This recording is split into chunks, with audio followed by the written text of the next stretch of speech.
جملة افتكر المعلومات وانا جوه الامتحان دي جملة محتاجة ان انا ارجع ورا شوية. لما تكون عايز تنقل اغنية بتنقلها عن طريق الفلاشة، فبتبتدي ان انت تحط الفلاشة دي جوه الكمبيوتر وتبتدي تنقل الاغنية اللي انت عايزها. بتتنقل في صورة الكترونات، وزي ما قلت لك ان مخك بينقل الاشارات في صورة الكترونات.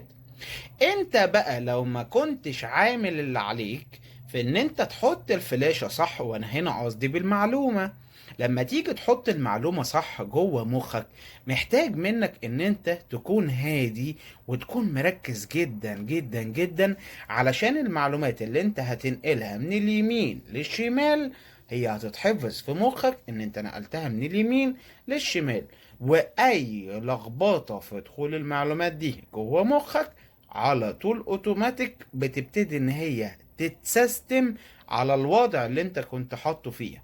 علشان كده لما تيجي تسألني ازاي اذاكر، يا راجل بقى حرام عليك يا مفتري، بقالك اكتر من 16 سنة بتدرس مش عارف ازاي تدخل المعلومات جوه مخك؟ ايوه، هو ده السر اللي كانت كل الناس مش قادرة توصل له. حبيبي، انت محتاج ان انت تركز في ازاي تسجل المعلومات جوه منك جوه مخك. هنا محتاج تكون مركز في المعلومة اللي انت بتقرأها، محتاج تكون بتدون المعلومة علشان تتحفر جوه مخك.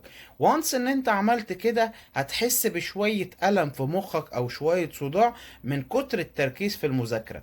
استحمله، لان الوجع دوت هو بيبقى عبارة عن توصيلات كهربائية جوه مخك مستحدثة. وكلمة مستحدثة هنا هي معناها جديدة الحدوث، ما كانتش موجودة قبل كده، نتيجة ان انت ابتديت تستغل جزء من مخك في حفظ معلومات. زي بالظبط كده اكنك عملت نيو فولدر جوه مخك وابتديت ان انت تسيب فيه معلومات. ولكن انا بقول لك معلومة، لو انت سجلت المعلومات صح بنسبة 100% هتفتكرها جوه